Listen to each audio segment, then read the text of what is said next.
quand j'écoute un morceau de musique, ça me fait souffrir. Donc je préfère pas.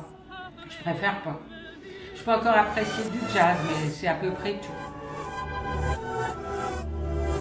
En fait, ce que je veux dire, c'est que je m'intéressais beaucoup à la musique et que, voilà, pour moi, c'est vraiment une grande perte, le fait d'être devenu sourd.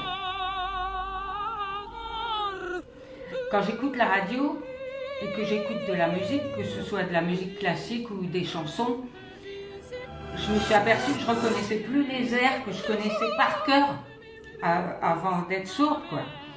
Et maintenant, quand je les écoute, je ne reconnais plus du tout la mélodie.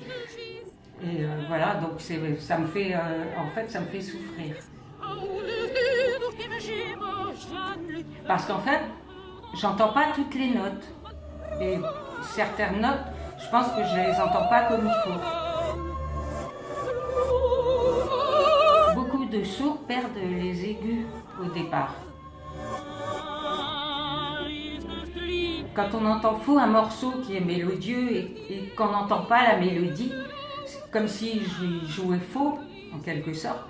C'est pas agréable, hein, c'est pas sympa. En fait, la culture se résume pour moi aux expositions, c'est-à-dire l'art visuel, et au cinéma, mais les séances de films étrangers sous-titrés.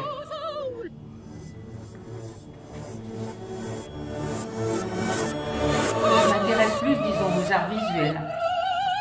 J'aimais beaucoup aller au théâtre, mais si les salles de théâtre étaient équipées de boucles magnétiques, par exemple, je pourrais retourner au théâtre. Je suis devenue sourde petit à petit. Ça a été progressif. On s'habitue à entendre moins de choses. On ne s'aperçoit pas tout de suite qu'on devient sourd. Et souvent, c'est les proches qui nous disent tu fais tout le temps répéter, tu comprends pas tout. On perd les mots. Ça fait pas plaisir, ça fait mal. Je pense que tous les sourds fonctionnent comme ça. On n'accepte pas de devenir sourd. On pousse le plus loin possible le moment où il faut porter les appareils. Et puis on ne fait pas partie du monde des sourds de naissance qui eux parlent avec la langue des signes. J'étais professeur de français pour étrangers. Malheureusement, j'ai dû arrêter parce que, en devenant sourd, on n'entend pas toutes les nuances de la parole, on n'entend pas les nuances de l'accent.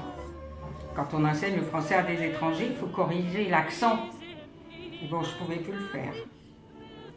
Et en plus, en groupe, quand il y a trop de monde, j'entendais pas suffisamment.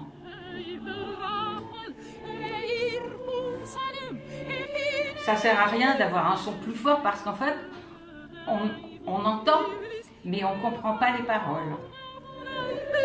Je m'appelle Michel et mon handicap, puisque c'est ce dont il s'agit, c'est que je suis malentendante. Je ne suis pas sourde de naissance. J'ai été entendante, comme on dit, jusqu'à peu près l'âge de 40 ans.